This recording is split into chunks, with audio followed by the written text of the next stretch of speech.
Today we're going to talk about the 5 mistakes that people make when making their goals and how you can avoid them so that you can be successful in the new year.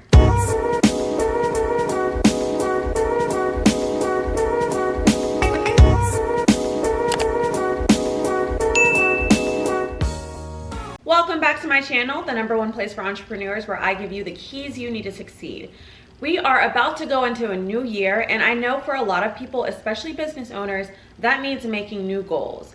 Today we're going to talk about the 5 mistakes that people make when making their goals and how you can avoid them so that you can be successful in the new year. I get that you're excited to set these new goals, new year, new me, but you may be setting yourself up for failure if you don't make sure that you're not doing these top 5 mistakes when making your goals. What's the point in setting your goals if you're not doing it in an efficient way that will help you achieve them? For today's video, I'm going to use the example of opening a new business because I know a lot of you out there want to be entrepreneurs. You want to start your business, whether that be a side hustle or a full-blown business. I'm going to help you get started and make sure that you're not making these mistakes. Number 1, setting vague or unrealistic goals. It can be easy to say things like, I want to start my business, I want to make more money, I want to lose weight, I want to be successful. But what does that mean? When you're making your goals, you have to define exactly what that means so that you can measure something. Make sure that you're setting SMART goals. I know you've probably heard this acronym before, but SMART goals means that we're setting specific, measurable, attainable,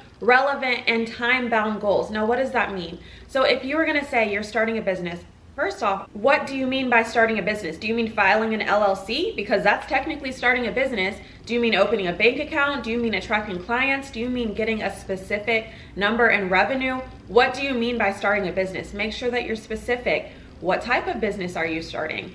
What type of industry are you in? Who are your clients going to be? Make sure that you get as specific as you can about your goal.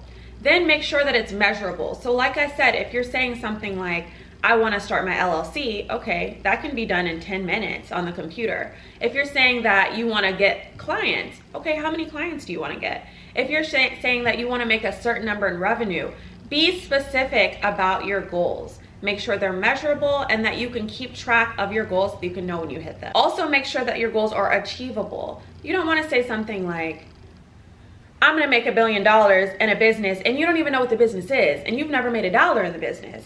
Maybe you need to rethink that. Make sure that you're setting goals that you can hit so you don't get discouraged and just give up, because that would be really losing in the business game. Make sure that you're setting goals that you can achieve.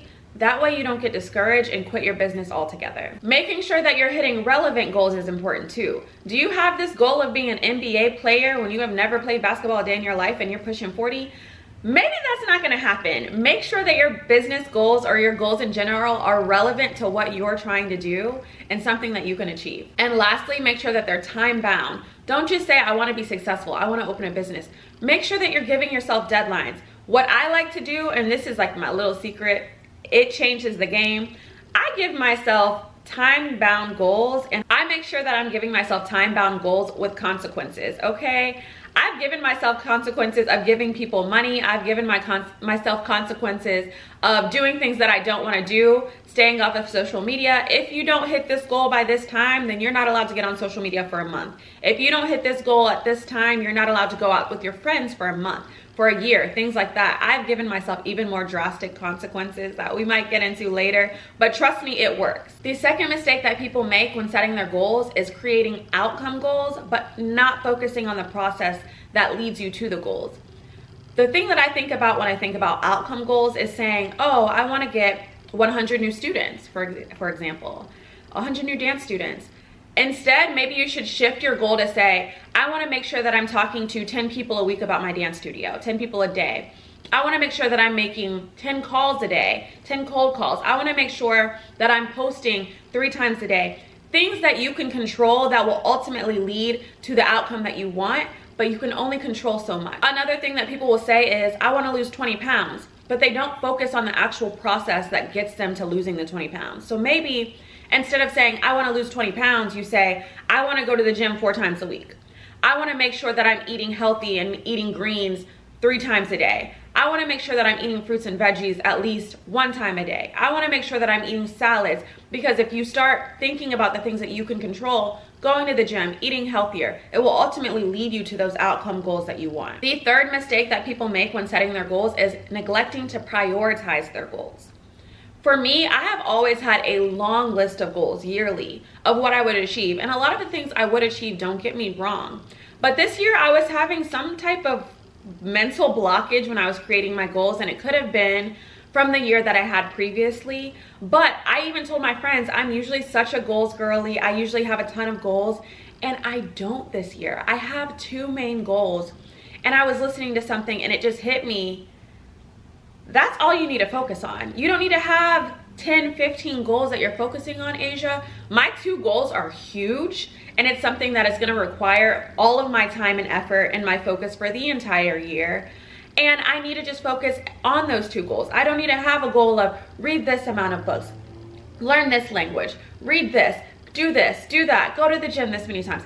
I already, for the most part, am on top of my habits that I would like to have. So the goals that I'm setting, I decrease them so I could really zero in on the goals this year. So if you don't have a lot of goals that you have, that's okay. Make sure that you're really focused on the goals that you do have. The 4th mistake that people make when they're setting their goals is failing to track the progress of your goals.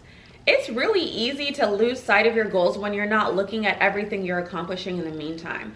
Sometimes we don't realize how the work we're doing is adding up. So if you keep track of your goals and how close you are, how far you are away from achieving them, it will help you. Not to mention, if you're regularly assessing where you are on the way to get to your goal, you can see if you need to shift some things, you can see if you need to change some things around, if you need to change up your processes, and do what you need to do to hit those goals. But if you're not monitoring them, and then on the last day of the year, you went to go see if you achieved them, you may be way far off when it's something that you could have altered maybe in January or February when you realize that you weren't on track to hit your goal.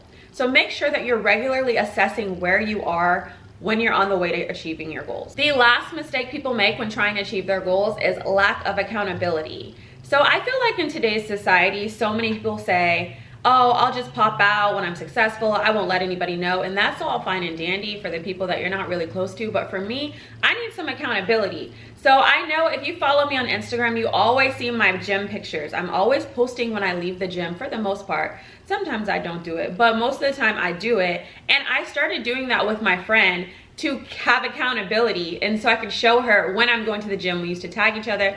Okay, this said friend doesn't go to the gym so much anymore, but you know, new year, new her, maybe we'll get back to that. But for me, it was kind of like an accountability thing for myself, where I was like, okay, I'm going to the gym, going to the gym. And people started to look at that and they would message me, oh my gosh, you're always in the gym. How do you stay so consistent? You're inspiring me. And I'm like, what you don't know is the only reason I'm posting is so that I do stay consistent. It was a big factor because I know when I don't, people are like, oh, you haven't posted in the gym in a while. What's going on? And I was using that as my own accountability. Now, if you have a business friend or a mentor or somebody that you just talk to about what you're going through, your business-wise or your goal-wise, it's a great form of accountability. And you can use those people to make sure that you're staying on track with what you need to do. Those people who are helping you with accountability can also help you assess when you're frustrated with your goal, assess what you need to change, see if there's something that they think of that you can do differently. You'll never know. 2 heads is better than 1 sometimes with brainstorming and getting to your goals. So use your accountability. Don't try to say, I did it by myself, because guess what? You don't get a prize for that. Okay, if you have a goal, it's okay to bring someone in on the goal with you. Have that accountability and that person to talk to make sure that you ultimately get to where you need to go. And that's it, guys. Those are the top 5 mistakes that people make when setting their goals. Make sure that you're avoiding these mistakes to help you hit your goals and achieve what you want to achieve in 2024. And if you are setting business goals, make sure that you visit my website, www.asiaonline.com, to find out how I can help you achieve your business goals. I offer one-on-one coaching. I also have a course called Passion to Profit that will help you take your passion and turn it into a profitable business. Again, that's asiaonline.com, or you can follow me at Asia Carp, ASHIACARP. That's it, guys. I hope you have a great day and a successful life. Comment down below and let me know what goals you're most excited to achieve in this new year. All right, guys, I will see you next time.